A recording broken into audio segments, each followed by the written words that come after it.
ముఖ్యంగా ఈ కోవిడ్ తర్వాత ఈ హిప్ జాయింట్కి ఏవిఎన్ అంటే avascular necrosis of femoral head ఇలాంటి కేసులు యొక్క ఇన్సిడెంట్ అంటే సంభావ్యత చాలా పెరిగిందండి. దాదాపు 10 అంతలు అయ్యింది.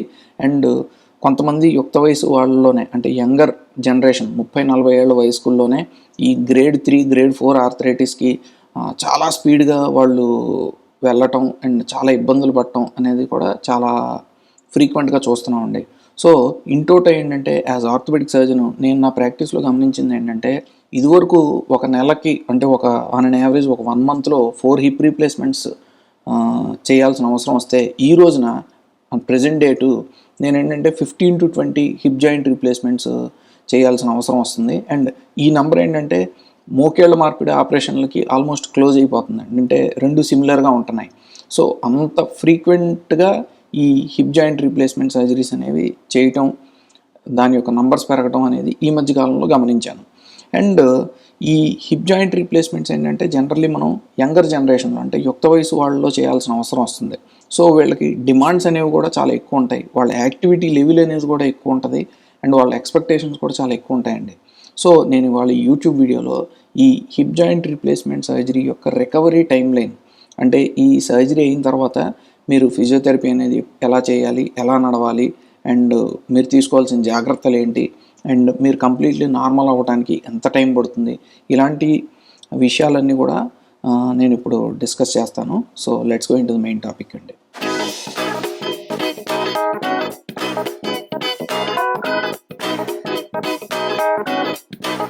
ఈ టోటల్ హిప్ రీప్లేస్మెంట్ అనేది ఒక మేజర్ సర్జరీ అండి. సో ఇది ఒక జనరల్గా ఏంటంటే మనం స్పైనల్ అనస్థీషియా కానీ జనరల్ అనస్థీషియాలో కానీ చేయడం అనేది చేస్తాము. ఈ సర్జరీ అయిన ఫస్ట్ రోజున మనం డే 1 అని పరిగణిస్తే ఈ డే 1 సర్జరీ అయిపోయిన తర్వాత మిమ్మల్ని ఐసీయూలో పెట్టడం జరుగుతుంది.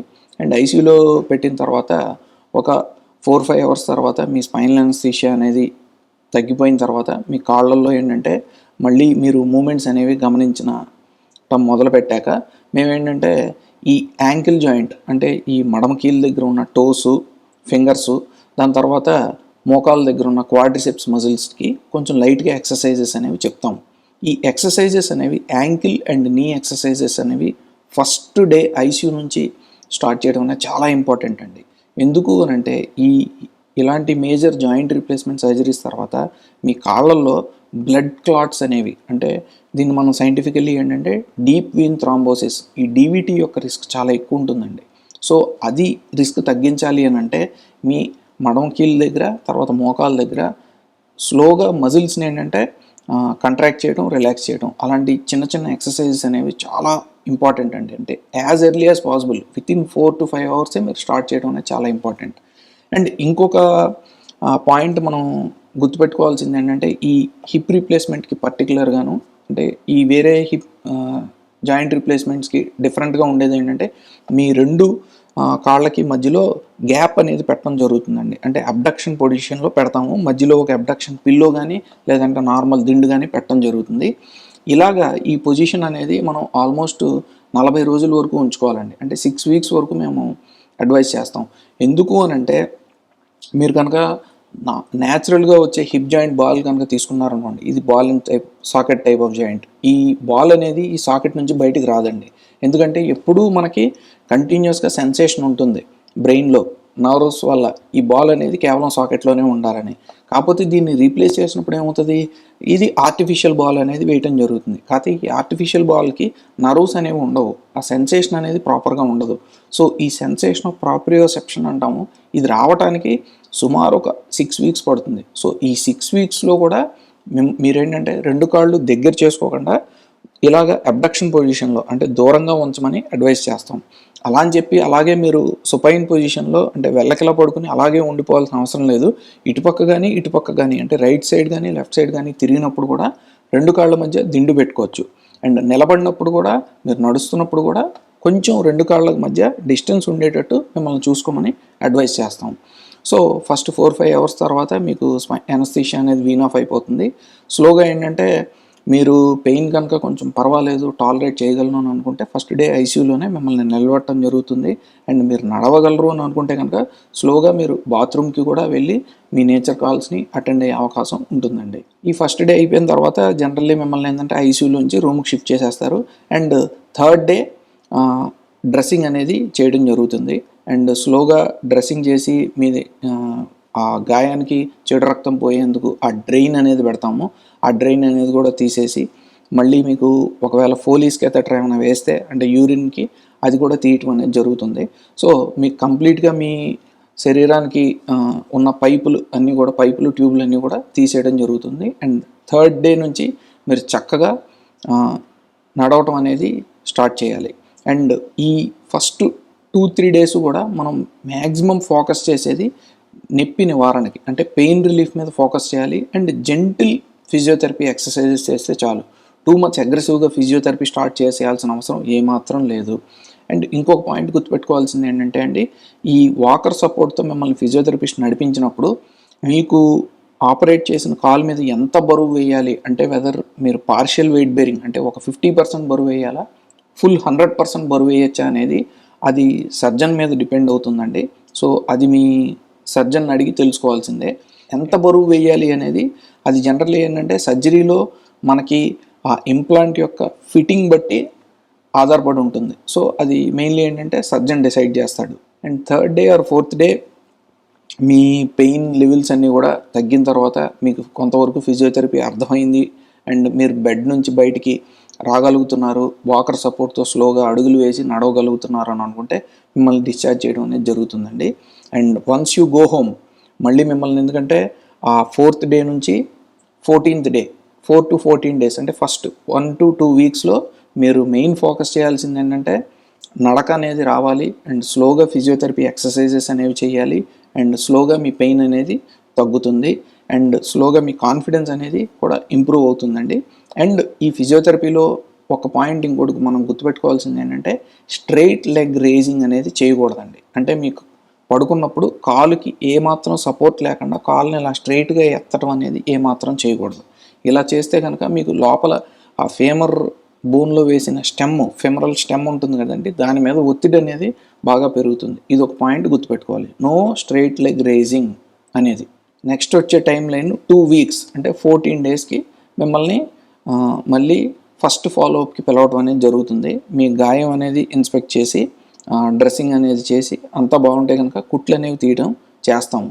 అండ్ స్లోగా ఏంటంటే మీ యొక్క రికవరీ బట్టి మీరు వాకర్ సపోర్ట్తోనే ఉండాలా అంటే ఫుల్ స్టాండ్ సపోర్ట్తో ఉండాలా లేదంటే కొంచెం స్టిక్కి రావాలా అనేది మనం ఒక పేషెంట్కి డిపెండ్ అయ్యి ఉంటుందండి. అది అడ్వైస్ చేయటం అనేది చేస్తాం. నెక్స్ట్ వచ్చే టైం లైన్ 3 to 6 వీక్స్. మీరు ఇంటికి వెళ్ళిన తర్వాత ఫస్ట్ ఫాలోఅప్ తర్వాత మీరు ఏంటంటే స్లోగా స్టిక్తో నడవటం అనేది చేస్తారు. మీ పెయిన్ లెవెల్స్ అనేవి కూడా స్లోగా తగ్గిపోవటం జరుగుతుంది. దాని తర్వాత ఏంటంటే మీ యాక్టివిటీస్ అంటే మీ రొటీన్ యాక్టివిటీస్ అనేవి మీరు కనుక ఆఫీస్ జాబ్ ఏమైనా ఉందనుకోండి, మీరు ఇంట్లో వర్క్ ఫ్రమ్ హోమ్ అయితే అబ్జల్యూట్లీ చేసుకోవచ్చు. ఒకవేళ ఆఫీస్కి వెళ్ళే జాబ్ ఏదైనా ఉంటే కనుక మిమ్మల్ని ఎవరైనా కార్లో దింపటమో లేదంటే ఆటోలో దింపటమో ఎట్లా ఏదైనా చేస్తే కనుక మీరు లైట్ యాక్టివిటీసు అండ్ జాబ్కి వెళ్ళే అవకాశం కూడా ఉంటుందండి. నెక్స్ట్ వచ్చే టైం లైన్ అండి 6 వీక్స్. ఈ 6 వీక్స్ అంటే 40 డేస్ ఆఫ్టర్ సర్జరీ మిమ్మల్ని సెకండ్ ఫాలోఅప్కి పిలవటం అనేది జరుగుతుంది. అప్పుడు మళ్ళీ మిమ్మల్ని క్లినికల్లీ ఎగ్జామిన్ చేసి ఒకసారి అవసరమైతే ఎక్స్రే అనేది తీయించి మీ ఇంప్లాంట్స్ అనేవి కూడా అన్నీ కరెక్ట్ పొజిషన్లో ఉన్నాయా లేదా అనేది మనం చూసుకున్న తర్వాత స్లోగా మీకు స్టిక్ కూడా ఇంకా అవసరం లేదు అని చెప్పి అడ్వైస్ చేయడం అనేది జరుగుతుంది. అండ్ మీ రికవరీ లెవెల్స్ బట్టి మీరు టోటల్లీ ఇండిపెండెంట్గా ఉండొచ్చు అని చెప్పి అడ్వైస్ చేస్తాము. అండ్ నెక్స్ట్ వచ్చే time line 7 to 12 weeks.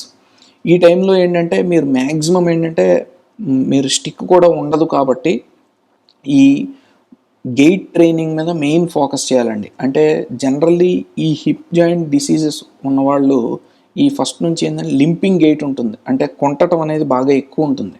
So ఈ వన్స్ ఈ 6 వీక్స్కి ఏంటంటే మనకి మజిల్స్ అనేవి కూడా స్లోగా స్ట్రెంగ్త్ పికప్ అవుతాయి, అంటే బలం పికప్ అవుతుంది. అండ్ ఆ హిప్ జాయింట్లో పెయిన్ అనేది కూడా పూర్తిగా తగ్గిపోవటం మొదలు పెడుతుంది. కాబట్టి మీరేంటంటే మెయిన్ స్టిక్ కూడా తీశారు కాబట్టి మీ ఫోకస్ అంతా కూడా గెయిట్ ట్రైనింగ్ మీద ఉండాలి. అంటే నార్మల్ స్ట్రైట్గా అందరిలాగా నడవటానికి మీరు ట్రై చేయాలి. అండ్ ఫిజియోథెరపిస్ట్ హెల్ప్తో మీరు ఆ గెయిట్ ట్రైనింగ్ మీద మెయిన్ ఫోకస్ చేయాలి. అండ్ ఈ 7 to 12 వీక్స్ టైంలో ఏంటంటే మీరు స్లోగా ఇండిపెండెంట్గా అన్ని యాక్టివిటీస్ చేసుకోవచ్చు.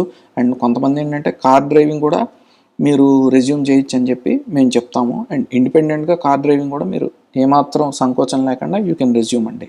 అండ్ ఆడవాళ్ళు అయితే ఇంట్లో అన్ని పనులు చేసుకోవచ్చండి ఇండిపెండెంట్గాను, ఏమాత్రం కాంట్రాఇండికేషన్ ఏమీ లేదు. నెక్స్ట్ వచ్చే టైం లైన్ 12 వీక్స్ అంటే 3 monthsకి మళ్ళీ మిమ్మల్ని పిలవడం జరుగుతుంది. ఇది థర్డ్ ఫాలోఅప్ విజిట్. ఈ విజిట్లో మీ ప్రోగ్రెస్ అనేది ఎలా ఉన్నది, మీరు అన్ని పనులు చేసుకోగలుగుతున్నారా లేదా అనేది అన్నీ మేము అసెస్ చేసిన తర్వాత మీ కంప్లీట్ జాబ్ వర్క్లోకి మీరు వెళ్ళిపోవచ్చు అని చెప్పి సూచిస్తాము. అంటే మీరు ఒకవేళ స్కూటర్ డ్రైవింగ్ అవసరం అయితే ఇంకా 3 months తర్వాత స్కూటర్ డ్రైవింగ్ కూడా మీరు చేసుకోవచ్చండి, ఎటువంటి ఇబ్బంది ఉండదు.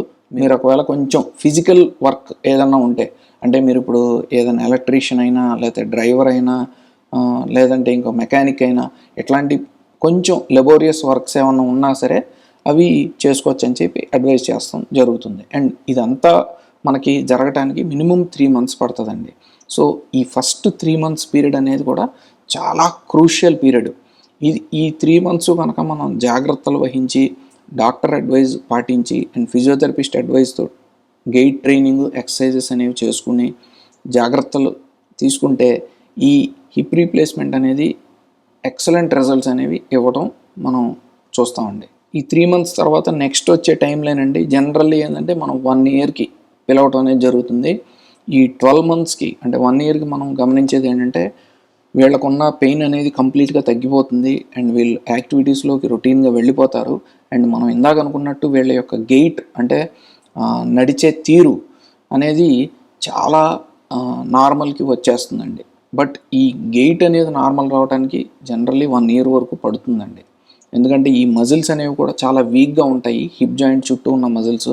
సో అవి బిల్డప్ అయ్యి నార్మల్ అవ్వడానికి జనరల్లీ ఈ 1 year టైం లైన్ వరకు పడుతుందండి. సో ఐ థింక్ ఈ వీడియోలో మీకు అర్థమై ఉంటుంది ఈ హిప్ రీప్లేస్మెంట్ తర్వాత రికవరీ అనేది ఎలా ఉంటుంది అండ్ ఎటువంటి జాగ్రత్తలు తీసుకోవాలి అండ్ ఎటువంటి ప్రికాషన్స్ మీరు ఫాలో అవ్వాలి అని చెప్పి. So this must have given you some message. Thank you for watching our video. మరో మెడికల్ టాపిక్ పైన నెక్స్ట్ వీడియోలో కలుద్దాం. అంటిల్ దెన్ బై మీ డాక్టర్ రాంప్రసాద్.